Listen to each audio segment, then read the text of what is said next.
सहनावतु सहनौ भुनक्तु सह वीर्यङ्करवावहै तेजस्विनावधीतमस्तु मा विद्विषावहै।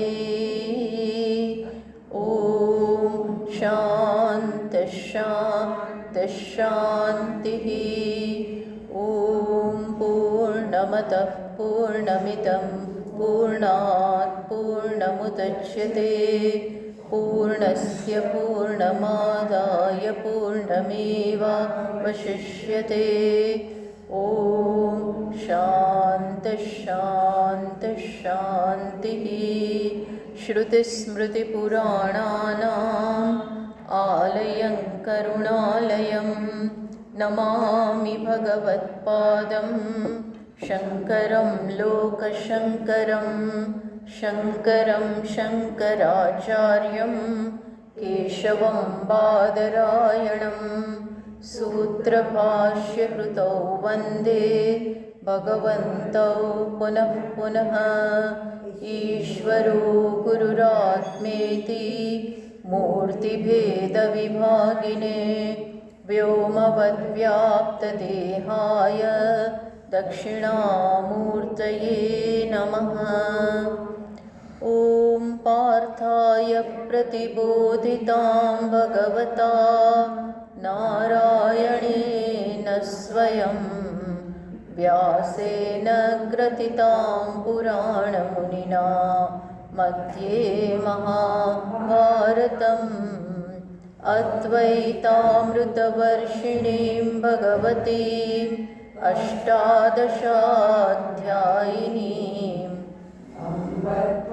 मनुसन्दधामि भगवद्गीते भवद्वेषिणीं यं ब्रह्मा वरुणेन्द्ररुद्रमरुतः स्तुन्वन्ति दिव्यैस्तवैः वेदैः साङ्गपदक्रमोपनिषदैः गायन्ति यं सामगाः ध्यानावस्थिततद्गतेन मनसा पश्यन्ति यं योगिनः यस्यान्तं न विदुःसुरासुरगणाः देवाय तस्मै नमः। તો આપણે ભગવદ્ ગીતાના 18મા અધ્યાયમાં છીએ અને અત્યારે બધા છેલ્લા શ્લોકો ચાલી રહ્યા છે. તો છેલ્લે કહ્યું કે જે જ્ઞાન માટે જરૂરી જે બધા મૂલ્યો છે એ જેના જીવનમાં હોય તો પછી એ સરળતાથી જ્ઞાનમાં નિષ્ઠા પ્રાપ્ત કરી શકે છે. અને ઘણા બધા મૂલ્યો અથવા એ પ્રકારનું ડિસિપ્લિન કે અનુશાસનની વાત કરી. ક્યાંથી શરૂ કર્યું? તો 51મા શ્લોકથી એની શરૂઆત કરી. આપણને કહ્યું કે શુદ્ધ બુદ્ધિથી યુક્ત થવાનું, પછી ધૈર્યથી આત્મા ઉપર નિયંત્રણ પ્રાપ્ત કરવાનું, એટલે કે મન ઉપર નિયંત્રણ, વિષયો અને જગત પ્રત્યેનું જે આકર્ષણ છે એમાંથી મુક્ત થવાનું, રાગદ્વેષ દૂર કરવાના, એકાંત વગેરે આ બધા મૂલ્યોની વાત કરી. હવે 54મા શ્લોકમાં પછી કહ્યું, ચલો આપણે 54મો શ્લોક વાંચીએ. બ્રહ્મભૂત પ્રસન્નાત્મા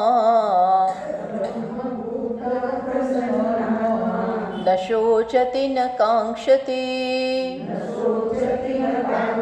સમઃ સર્વેષુ ભૂતેષુ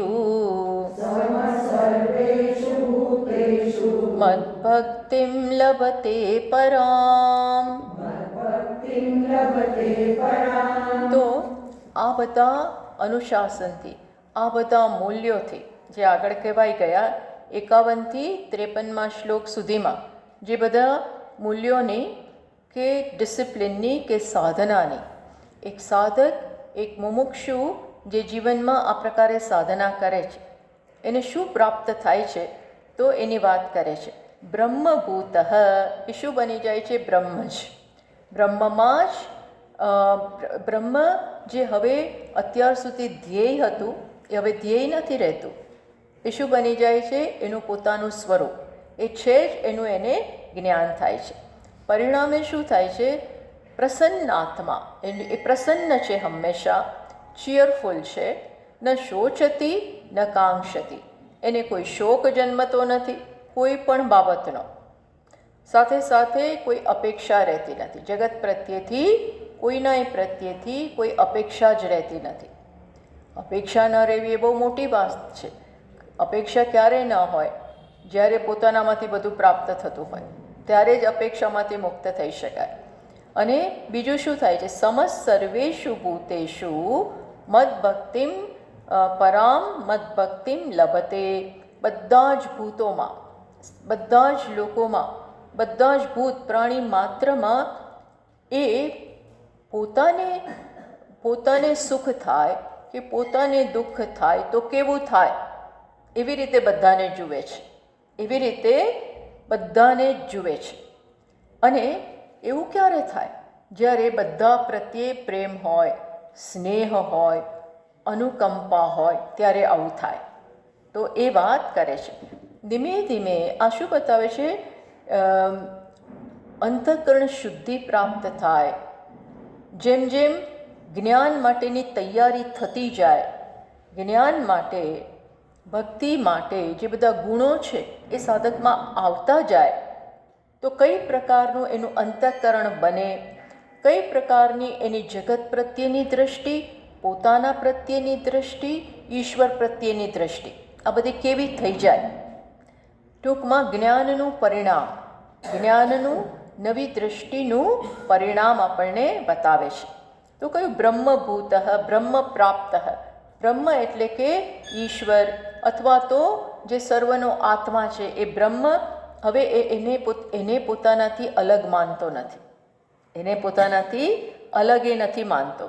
હંમેશા કેવો છે? પ્રસન્ન આત્મા.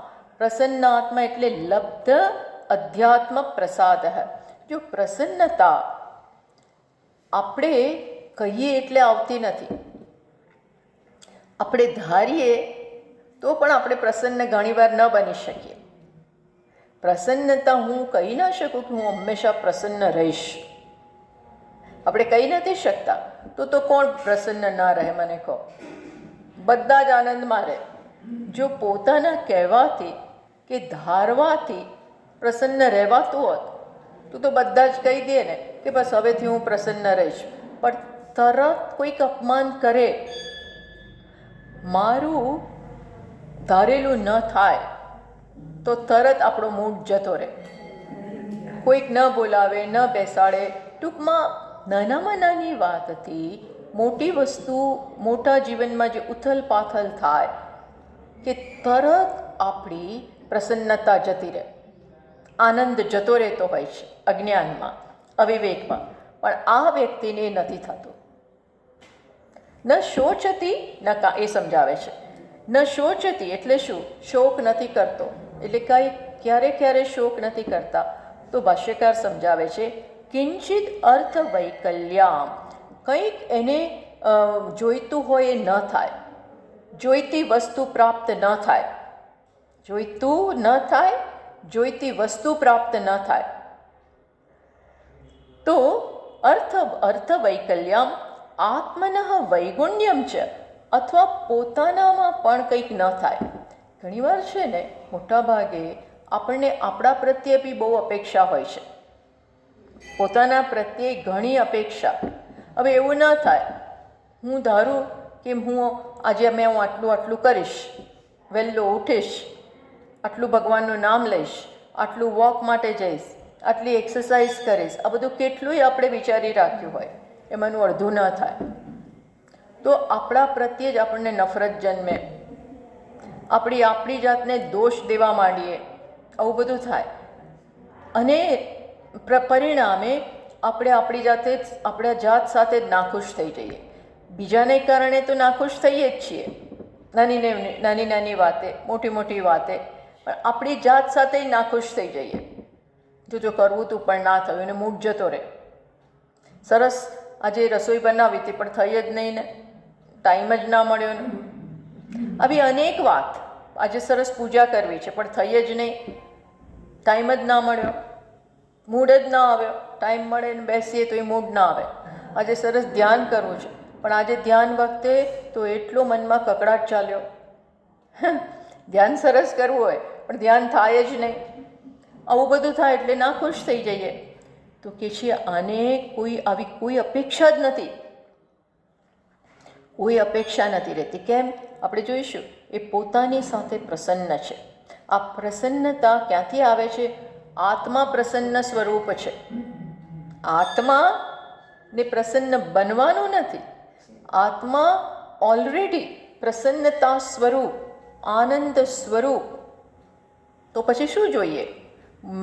મારું મૂડ પ્રસન્ન ના હોય તો વાંધો નહીં, પણ હું આત્મા સ્વરૂપ તો પ્રસન્ન જ છે ને. એટલે હવે માઇન્ડ ઉપર, મારા મન ઉપર પણ હું નભું નહીં. મનની સ્થિતિથી આપણે કેવા બની જઈએ?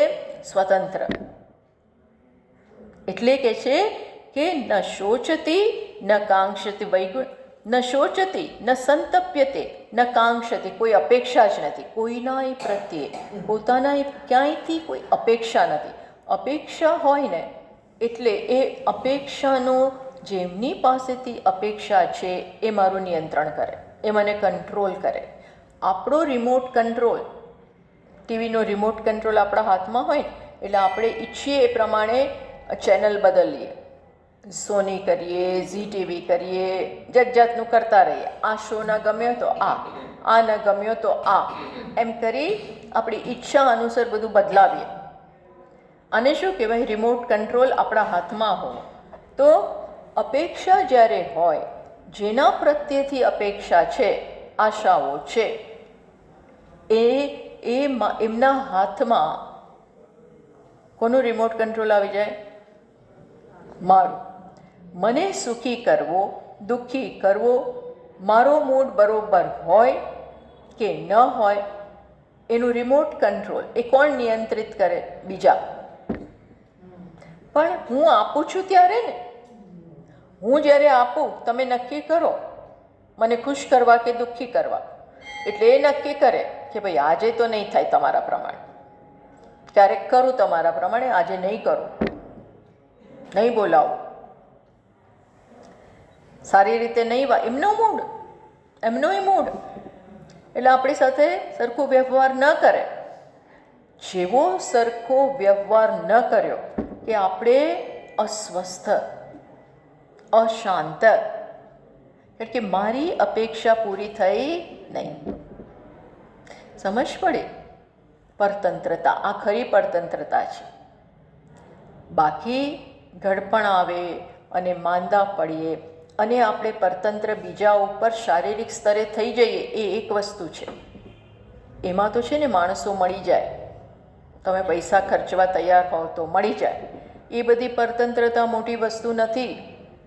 ખરી પરતંત્રતા કઈ છે? મારું મૂડ બીજા નક્કી કરે. એ ખરી પરતંત્રતા છે. ન કરે એટલે આપણે ગયા, ન બોલાવે એટલે આપણો મૂડ ગયો, મારા પ્રમાણે આજે બહુ ઠંડી પડી, ખલાસ, પતી ગયો. મારું રૂટીન આખું ડિસ્ટર્બ, બધું ડિસ્ટર્બ થઈ જાય. એટલે આપણે ઠંડીને દોષ દઈએ, ગરમીને દોષ દઈએ, વરસાદને દોષ દઈએ, બધાને દોષ દોષ દોષ, બ્લેમિંગ બ્લેમિંગ બ્લેમિંગ થયા જ કરે. જે બ્લેમ કરે છે ને એનું મન ક્યારેય શાંત ના હોય. બીજાને દોષ આપીએ, બીજાને દોષ આપો, ચલો હું તો કહું એ એવા છે જ, હું જેવું માનું છું એવા એ છે જ, નક્કામાં. પણ એનાથી આજે હું તો દુઃખી થાઉં છું ને, એ તો જેવા છે એવા છે, એ નહીં બદલે. આપણે બદલી નથી શકતા તો એ કેવી રીતે બદલાવાના છે? પણ આ વ્યક્તિ આમાંથી મુક્ત. એટલે જોયું, મુક્તિ એટલે કંઈક આમ બહાર કંઈક થાય એને મુક્તિ નથી કહેતા. મુક્તિ કેને કહે છે? આપણે અંદરથી સ્વતંત્ર થતા જઈએ. જગત જેવું હોય એવું, લોકો જેવા હોય એવા, રસોઈ જેવી હોય એવી, વસ્તુ જેવી હોય એવી, નોકરો જેવા હોય એવા, હે ને? તો કે છે ન શોચતી ન આશેનું શું બતાવે છે? બ્રહ્મ જ્ઞાન, આત્મજ્ઞાનનું આ પરિણામ આવતું જાય છે. હજી સંપૂર્ણ નથી થયું પણ થવા માંડ્યું છે. પછી બ્રહ્મભૂતસ્ય અયમ સ્વભાવ, બ્રહ્મભૂત જે થાય છે, જે બ્રહ્મમાં બ્રહ્મને પોતાનું સ્વરૂપ જ માને છે, એનું શું છે? ન શોચતી ન કાંક્ષતી, એનામાં શોક પણ જન્મતો નથી, કોઈના પ્રત્યે આકાંક્ષાએ નથી જન્મતી. એટલે શું? નહીં અપ્રાપ્ત વિષય આકાંક્ષા. બ્રહ્મવિદને, બ્રહ્મના જાણનારે, સત્યના જાણનારને જો આ જ્ઞાનનું આ પરિણામ છે કે કોઈ અપ્રાપ્ત વિષય માટે, અપ્રાપ્ત વસ્તુ માટે એની કોઈ અપેક્ષા જ નથી. આપણને બધું ક્યારે પ્રાપ્ત થવાનું છે? શક્ય જ નથી. પણ એનો કોઈ શોક મનમાં નથી, વસવસો મનમાં નથી. તો પ્લસ બીજું શું થાય છે? બહુ મોટી વસ્તુ થાય છે. અન્ય પ્રત્યે કેવી દ્રષ્ટિ આવી જાય છે? તો એ કહે છે સમસ સર્વેષુ ભૂતેષુ, બધા પ્રત્યે સમાન. કઈ રીતે? તો અહીંયા ભાષ્યકાર બહુ સુંદર અર્થ આપે છે. આત્મૌપમ્યેન સર્વેષુ ભૂતેષુ સુખમ દુઃખમ વા સમમ એવ પશ્યતિ. કે અન્યને જુઓ, આ બહુ જ અગત્યનું છે. અન્યને સુખ થાય, દુઃખ થાય તો આ વ્યક્તિ કેવી રીતે વિચાર કરે? અન્ય દુઃખી હોય હે તો એ આ વ્યક્તિ, આ જ્ઞાની કેવી રીતે એને વિચાર જન્મે કે મને આવું દુઃખ પડ્યું હોત તો મને કેવું થાત? તો બીજા પ્રત્યે આપોઆપ મને મારા દુઃખ પ્રત્યે સહાનુભૂતિ છે. મને દુઃખ પડે તો મને નથી ગમતું, હું એને દૂર કરવાનો પ્રયત્ન કરું છું. એવો જ પોતાને થાય તો શું પોતાને થાય? એમાં જ બીજાનામાં પોતાને મૂકીને જુએ છે. સામેની વ્યક્તિ દુઃખી છે, અત્યારે બીમાર છે, કોઈ કરવાવાળું નથી, તો શું કરે? પોતાની જાતને ત્યાં મૂકી દે માનસિક સ્તરે, અને સમજે કે આવું મને થયું હોત તો શું થાત? અને એ ગુસ્સામાં આવી જાય, એ વ્યક્તિ ઇરિટેટ થઈ જાય. જે લોકો બીમાર હોય છે ને, ઘણી વાર બહુ ઇરિટેટેડ હોય છે. ઇરિટેટ એટલે જરાક કોને ગુસ્સામાં આવી જાય, આમ ચીડિયા થઈ જાય. કેવા થઈ જાય? ઘણીવાર ચીડિયાપણું આવી જતું હોય છે. તો આપણે કહીએ, જુઓ ને, આટલી ઉંમર થઈ તોય સ્વભાવ સુધર્યો નહીં. આપણે એવું બોલીએ, હજી આવો ગુસ્સો કરે છે. પણ આ વ્યક્તિ કેવી રીતે વિચારે કે કદાચ હું આ જગ્યાએ હોત તો મને આવું થાત, શક્ય છે, એમ વિચારીએ તો સામેની એ વ્યક્તિ પ્રત્યે ગુસ્સો આવવાને બદલે શું થાય? સહાનુભૂતિ થાય કે ભાઈ થાય, બીમારી સહન કરવી કંઈ સરળ નથી, એવું વિચારીએ આપણે. તરત સહાનુભૂતિ જન્મે. એની ચીડિયાપણાનો જે સ્વભાવ થઈ ગયો છે એને આપણે માફ કરી શકીએ, એને દૂર કરી શકીએ મનમાં, અને એના પ્રત્યે લાગણી જન્મે. ખ્યાલ આવ્યો? એવી જ રીતે સામેની વ્યક્તિ સુખી હોય બહુ, તો શક્ય છે કે મને ઈર્ષા આવે. જો એ તો કેવા સુખી છે, એ તો કેવા સુખી છે, એના છોકરાઓ એમને બહુ સારી રીતે રાખે છે, અને મને ને મારા નથી રાખતા. એવું થાય તો આપણે આપણી જાતને ત્યાં મૂકીએ, અને ઈર્ષા આવે તો કે ના, મને સારી રીતે રાખતા હોત તો મને કેવું ગમત. તો એને એના છોકરાઓ બહુ બધા સારી રીતે રાખે છે, તો આપણે એને અભિનંદન આપીએ, ખુશ થઈએ કે ચલો, આવા સુંદર સંસ્કાર ત્યાં છે. ખ્યાલ આવ્યો? આવી રીતે અન્યની પરિસ્થિતિમાં કોને મૂકવાના? આપણી જાતને માનસિક સ્તરે મૂકી, અને એ વ્યક્તિ કેમાંથી પસાર થઈ રહ્યો છે એને સમજવાની કોશિશ કરવી. તો છે ને આપણામાં કામ ક્રોધ નહીં જન્મે, ઈર્ષ્યા નહીં જન્મે, સ્પર્ધા નહીં જન્મે, આવું બધું નહીં જન્મે, નેગેટિવ ફિલિંગ્સ નહીં આવે. એટલે ભાષ્યકારે આવો અર્થ કર્યો, સમસ્ત સર્વેષુ ભૂતેષુ એનો અર્થ અહીંયા સમાન દર્શન ના કર્યો, એવો અર્થ ના કર્યો કે એવો અર્થ નથી કરતા કે અહીંયા જે આત્મા છે એ જ ત્યાં આત્મા છે, એવો અર્થ ના કર્યો. પણ કેવો અર્થ કર્યો? હું જેમાંથી પસાર થઈ એ જેમાંથી પસાર થઈ રહ્યા છે એમાં પોતાને મૂકી દેવી, આત્માની ઉપમા આપવી. આ આગળ કહી ગયા છે ભાષ્યકાર. એવો અર્થ કર્યો. કેમ એવો અર્થ કર્યો? પેલો અર્થ વધારે બંધ બેસે ને. કયો અર્થ? કે બધામાં એક જ આત્મા છે, એ અર્થ કદાચ વધારે બંધ બેસે. તો કે ના, એ ના મૂક્યો જાણી જોઈને. કેમ? કારણ કે એ હવેના પછીના શ્લોકમાં તરત એની જ વાત આવે છે. આત્મ સમદર્શનમ ઇહ તસ્ય વક્ષ્યમાણત્વાત. હવે પછીના શ્લોકમાં જ એ અર્થ આવવાનો છે, એવો મિનિંગ થવાનો છે. એટલા માટે ભાષ્યકારે એવો અર્થ ન કર્યો. પછી આગળ કહે છે એવમ ભૂતો જ્ઞાનનિષ્ઠ.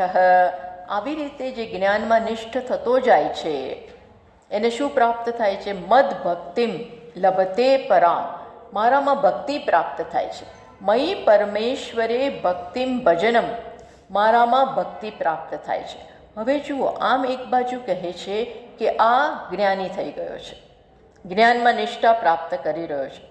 પ્લસ જે જ્ઞાનમાં નિષ્ઠા આવતી હોય તો સ્વાભાવિક છે એની સમજમાંથી દ્વૈત દૂર થઈ જાય. શું દૂર થઈ જાય? દ્વૈત દૃષ્ટિ. આ જુદા, હું જુદો, પરમેશ્વર જુદા, હું જુદો. એ પછી દ્વૈત, એવી અદ્વૈતમાં દૃષ્ટિ નથી રહેતી. કઈ દૃષ્ટિ? ઈશ્વર જુદા છે એવી દૃષ્ટિ નથી રહેતી. તો પછી તમે એમ કેમ કહો છો કે આને પરમેશ્વરમાં ભક્તિ જન્મે છે આ જ્ઞાનીને? તો અહીંયા એવું કહે છે કે પરમેશ્વર અને હું એક છું એવું જ્ઞાન હોવું, અને છતાં પરમેશ્વરમાં ભાવ હોવો. એને કેવો ભક્ત કયો છે? ઉત્તમ ભક્ત. 4 પ્રકારના ભક્તમાં આપણે ગયા વખતે વાત કરી, જે 7મા અધ્યાયમાં 4 પ્રકારના ભક્તની વાત કરીએ. આર્ત, અર્થાર્થી, જિજ્ઞાસુ અને જ્ઞાની. એમાં જે જ્ઞાની છે એને ભગવાને ત્યાં પણ ઉત્તમ ભક્ત કયો. બોલો, જ્ઞાની છે, ઐક્યમાં માનનારો છે, ઐક્યની દ્રષ્ટિ જેની પાસે છે, ભગવાનને જુદો નથી સમજતો અને છતાં પણ ભગવાનમાં ભાવ રાખે છે.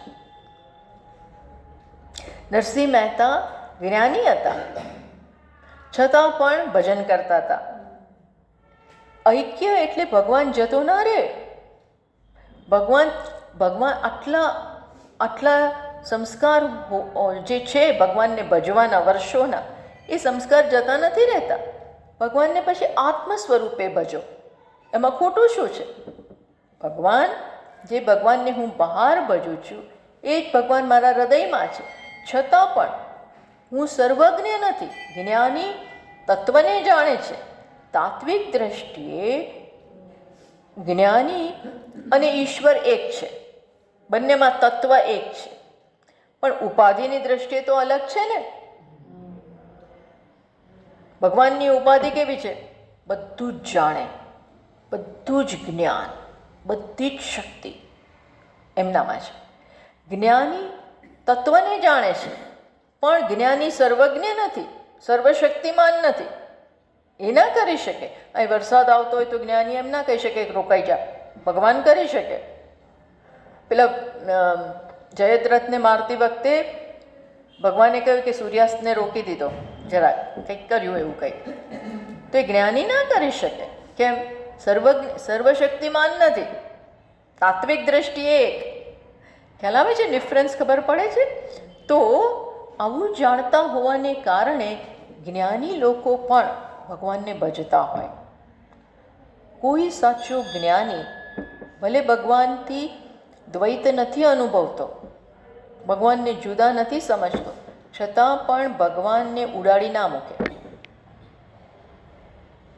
ઉડાડી ના દે.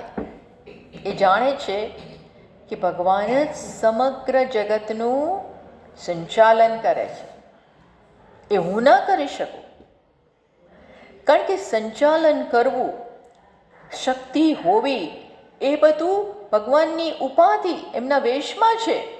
એ જ્ઞાનીનો વેશ તો મર્યાદિત છે, એનામાં એ ન હોઈ શકે. ટૂંકમાં જે જ્ઞાની છે એને જ ભગવાન કેવો ભક્ત કહે છે? ઉત્તમ ભક્ત. તો અહીંયા આ વ્યક્તિ એવી ઉત્તમ ભક્તિ પ્રાપ્ત કરે છે. કોણ? આ જ્ઞાની જેની વાત થઈ રહી છે ને, એ હવે કેવી ભક્તિ પ્રાપ્ત કરે છે? આ પ્રકારની ઉત્તમ ભક્તિ એને પ્રાપ્ત થાય છે. ઉત્તમ જ્ઞાન લક્ષણા. ઉત્તમ ભક્તિ કેવી ભક્તિ છે? જ્ઞાન લક્ષણ. જ્યાં ભગવાનને અલગ નથી સમજવામાં આવતા, છતાં પણ ભગવાન પ્રત્યે ભક્તિ રહે છે. એવી ભક્તિ આ જ્ઞાની પ્રાપ્ત કરે છે. એ 55મા શ્લોકમાં કહે છે, આપણે સાંભળીએ. ભક્ત્યા મામ અભિજાનાતિ યાવાન્યશ્ચાસ્મિ તત્વતઃ. જો એ શબ્દ શું છે? યાવાન્યશ્ચાસ્મિ તત્વતઃ તતો મામ તત્વતો જ્ઞાત્વા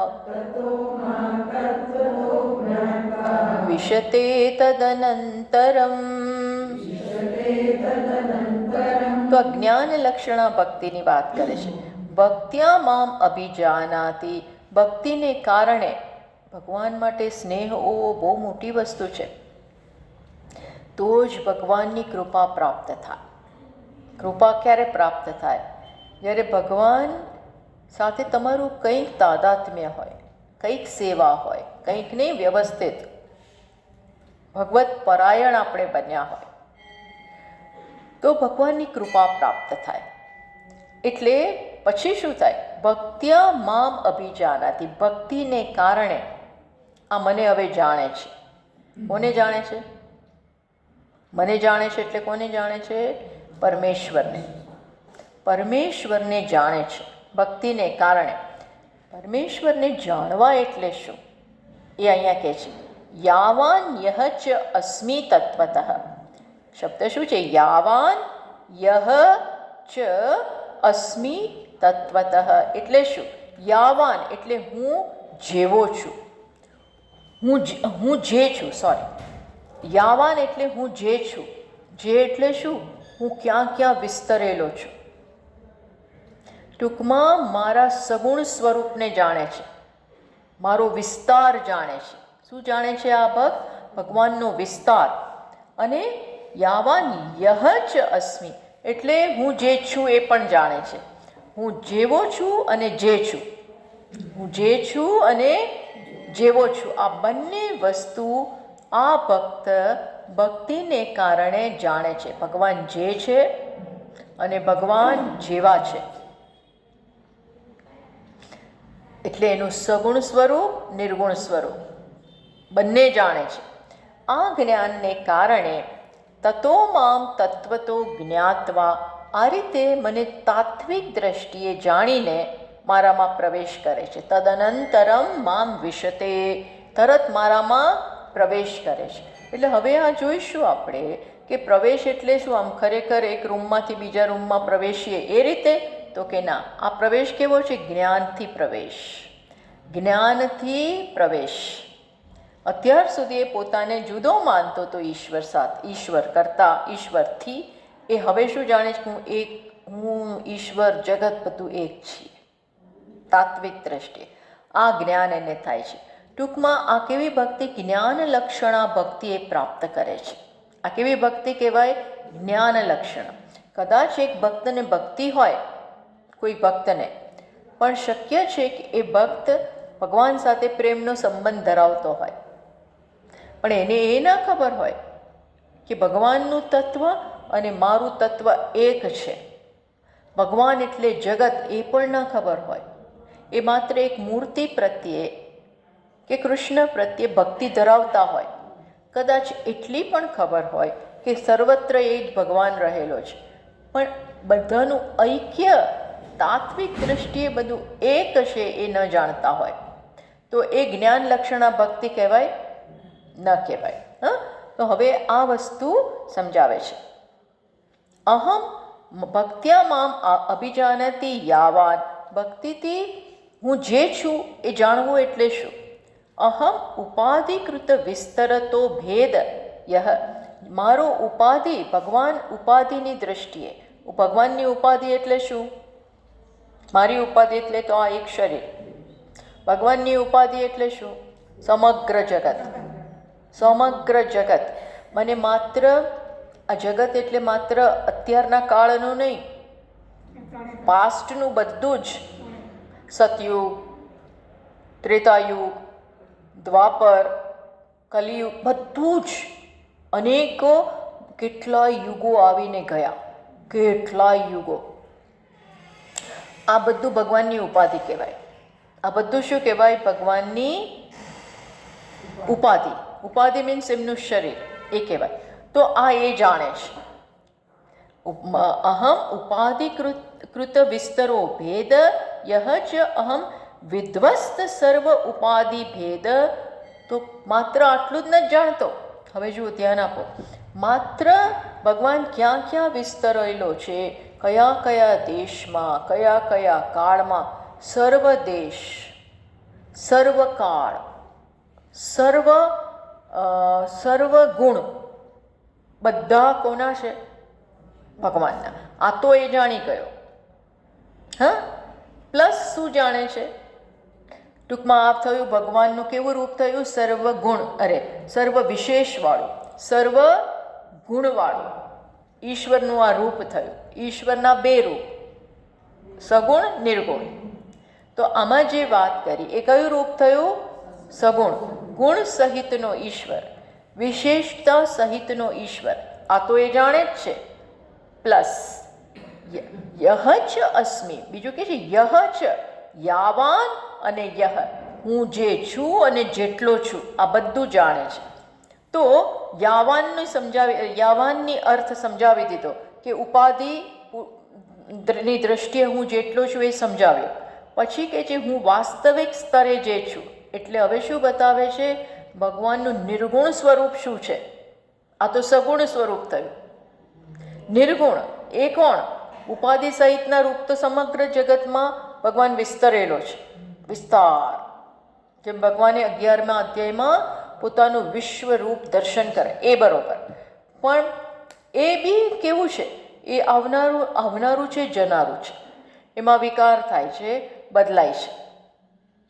એમાં વિકાર થાય અને બદલાય.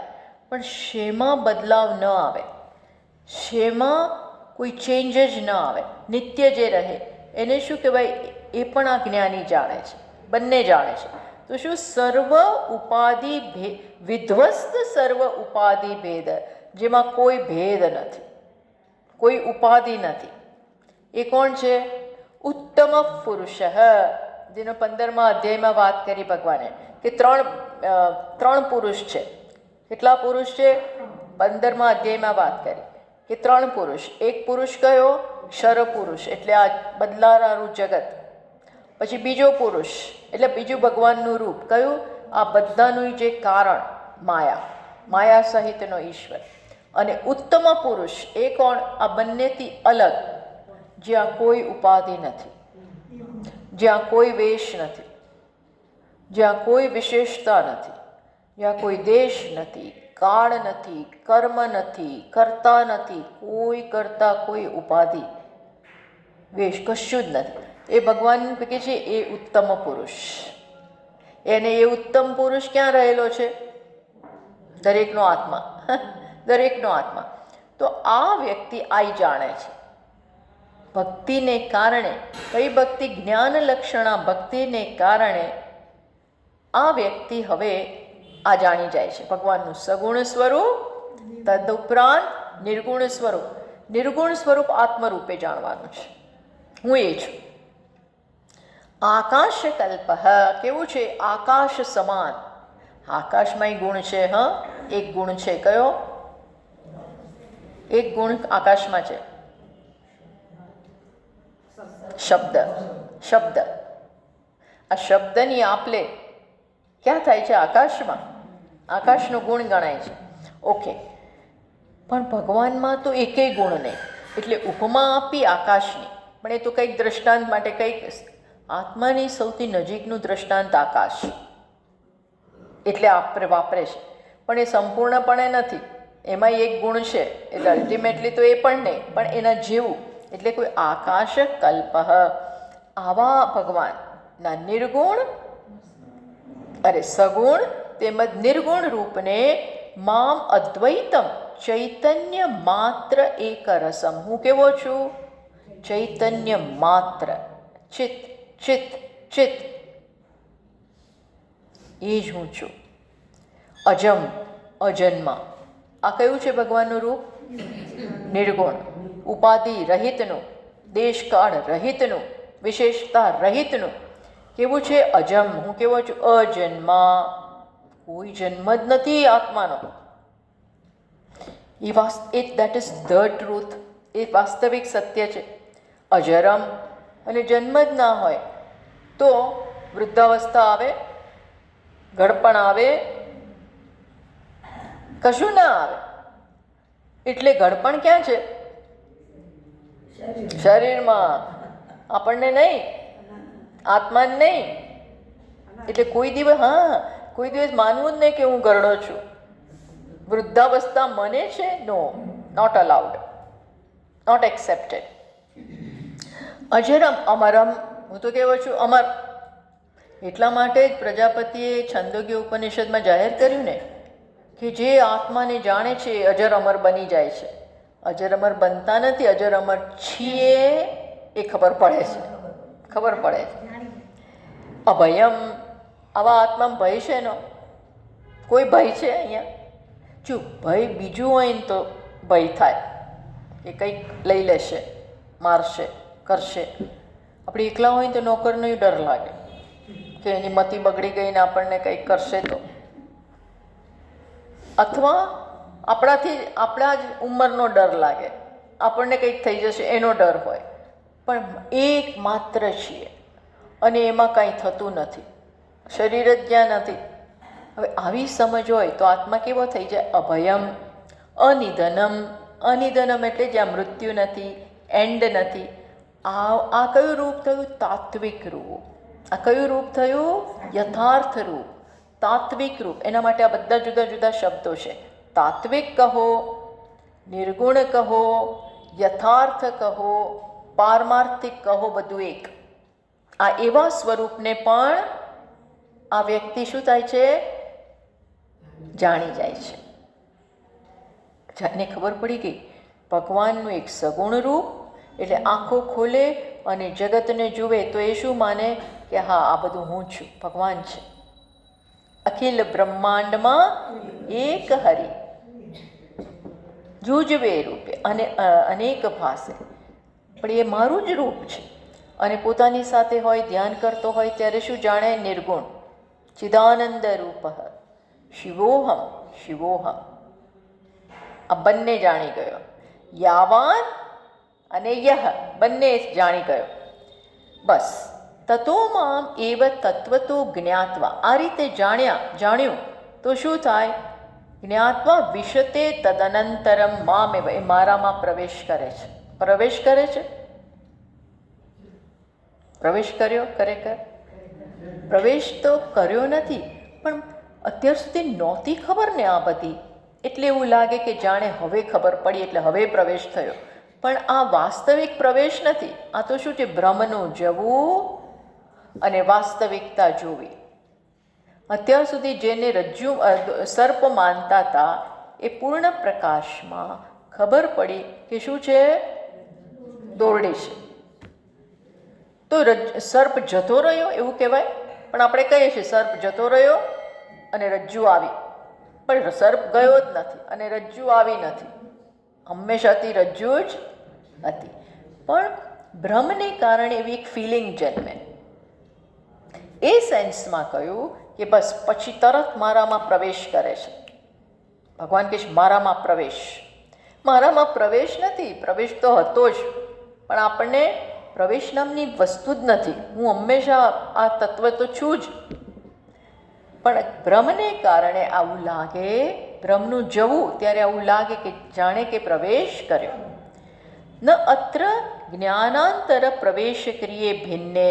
આ એક વેદાંતનો મોટો સિદ્ધાંત છે કે જ્ઞાન અને પ્રવેશ એ જુદી વસ્તુ નથી.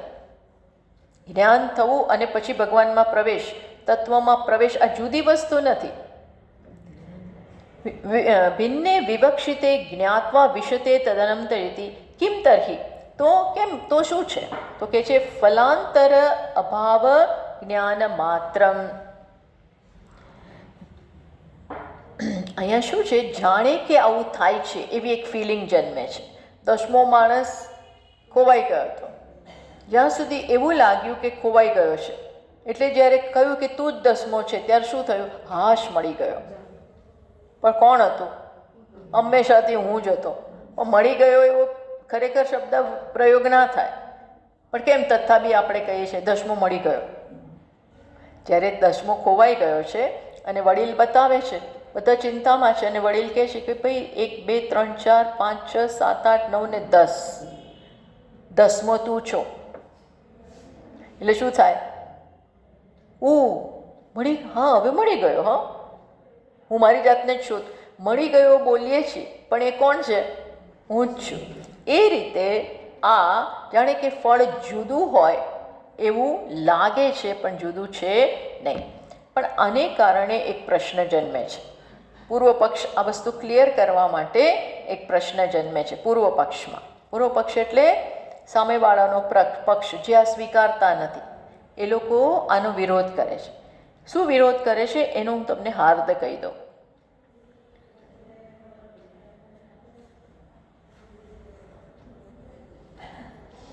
કે છે કે જેવું જ્ઞાન થાય, પૂર્વ પક્ષનું એવું કહેવું છે કે જેવું જ્ઞાન થાય એટલે આપણે કહીએ છીએ કે પ્રવેશ થયો.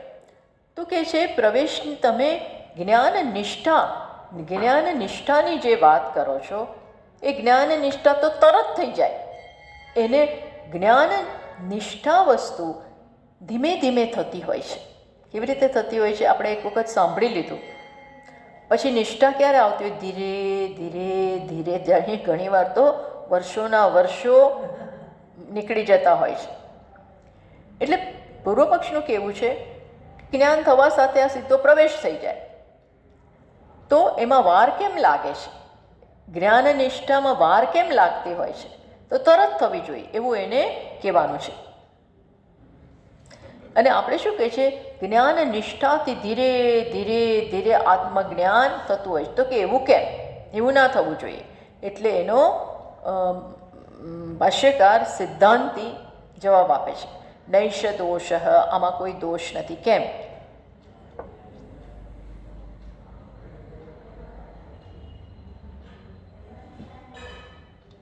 નિષ્ઠા શબ્દનો અર્થ શું છે? તો ભાષ્યકાર સમજાવે છે કે આત્મ અનુભવ નિશ્ચય અવસાનત્વમ તસ્ય નિષ્ઠા શબ્દ અભિલાપાત. તો કે નિષ્ઠા શબ્દનો અર્થ શું થાય છે? કે જેવું આ તમે સમજો અને એને સતત દોહરાવ્યા કરો, નિધિધ્યાસન કર્યા કરો, હું બ્રહ્મ છું, બ્રહ્મ મારાથી અલગ નથી, હું શરીર નથી. આવી રીતે જુદી જુદી રીતે આત્મામાં ધીરે ધીરે તમે સ્થિત થતા જાઓ, સમજપૂર્વક અભ્યાસથી. એને આત્મ અનુભવ નિશ્ચય અવસાનત્વ, એ ધીરે ધીરે ધીરે તમારા મનમાં સેટલ થાય. શું સેટલ થાય? હું બ્રહ્મ જ છું. તસ્ય નિષ્ઠા શબ્દ અભિલાપા. એના માટે શું શબ્દ વાપર્યો છે?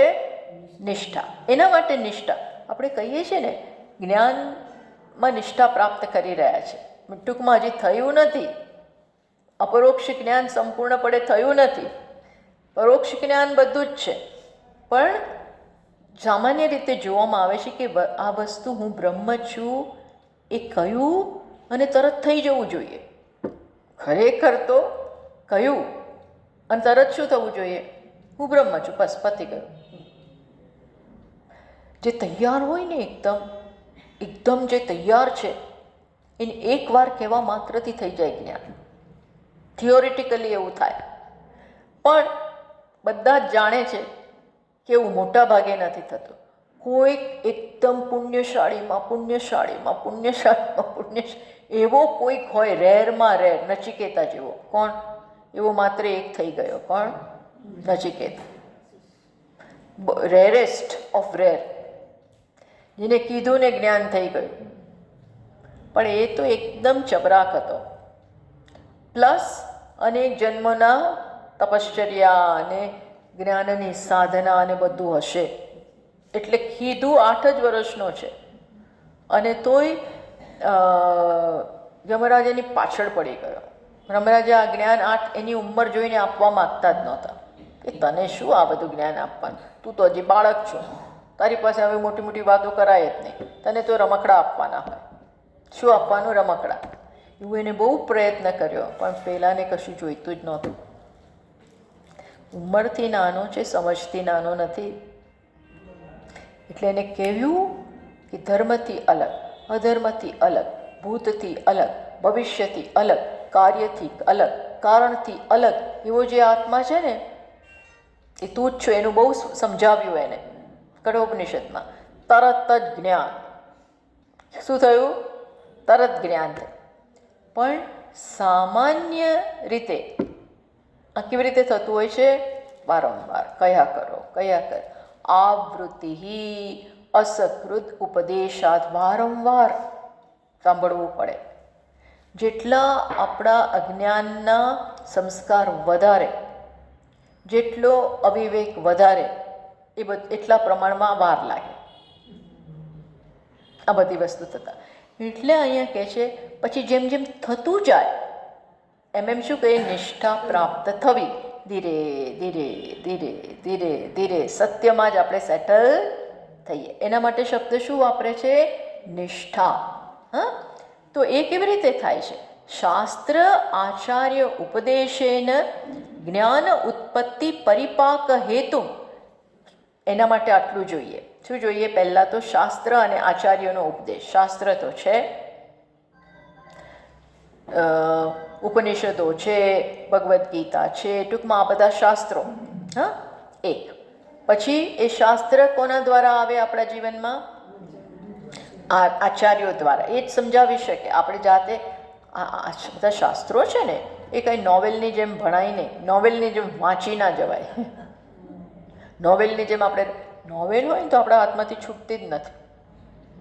મને યાદ છે નાના હતા ત્યારે રાત્રે જેવી પરીક્ષા પૂરી થાય ને એ દિવસે રાત્રે એક નોવેલ લીધી. હવે આમ પરીક્ષા પહેલાં કેટલું જાગતા હોય, એટલે આમ તો ખરેખર ઊંઘ આવીને સૂઈ જઈએ હતી. પરીક્ષાનું વાંચતા વાંચતા ઊંઘ આવતી હતી. જોકા. પણ આ નોવેલ હાથમાં લીધી અને હવે ખરેખર રેસ્ટનો ટાઈમ છે, સૂઈ જાઓ તમે કોઈ ઉઠાડવાનું નથી. પણ આખી રાત જાગીને પૂરી થાય, એમાં કોઈ ફોર્સય ના કરે. પણ નોવેલ લીધી પછી પૂરી કરીને છોડીએ એવો રસ પડતો.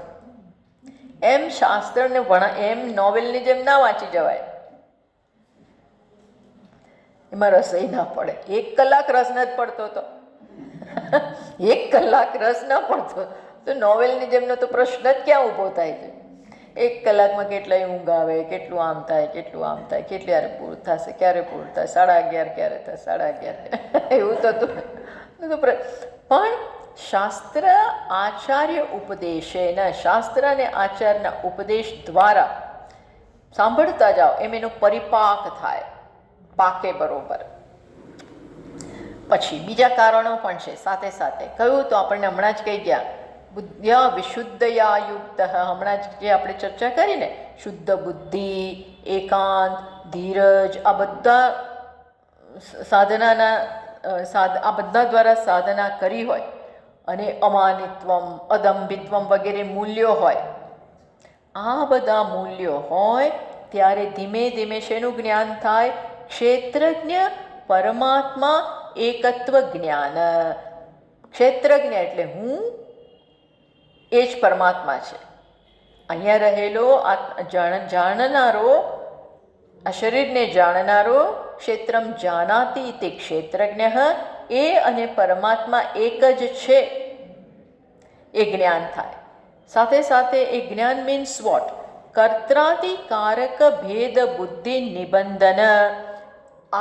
એમાં જ્ઞાન થવું એટલે, આત્માને જાણવો એટલે હું કરતાય નથી, ભોગતાય નથી, મારી પાસે કર્મ કરવાના કોઈ સાધન પણ નથી. ટૂંકમાં હું કરનારો નથી, આત્મા કરનારો નથી, આત્મા ભોગવનારો નથી. આત્મા માટે એવું ના કહેવાય કરે છે, બોલે છે, સાંભળે છે. નો, નોટ ફોર આત્મા. એ બધું ક્યાં છે? ઉપાધિમાં, ત્યાં છે, આત્મામાં નથી. તો આવી રીતે જ્ઞાન થવું, જેને આવું જ્ઞાન થાય, ભાષ્યકાર બહુ જરા કડક છે, બહુ જ કડક છે. એટલે શું માને છે કે એણે સંન્યાસ લીધેલો હોય તો આવું જ્ઞાન થાય. સંન્યાસ માટે કેમ આગ્રહ થોડો એમનો છે. આપણે તો અત્યારે આવી જ વાત કરીએ. આપણે શું વાત કરીએ? સંન્યાસ લેવાની જરૂર નથી, ઘરે બેસીને આ બધું કરો. હવે આ ઉંમરે કે કોઈ સંન્યાસ લઈને જશો ક્યાં? એટલે આપણે શું કહીએ, જ્યાં છો ત્યાં તમે આનો જ્ઞાન માટે પ્રયત્ન કરો. બધી એક્ટિવિટીઝ થોડી ધીમે ધીમે ઓછી કરો, માત્ર આમાં ધ્યાન આપો.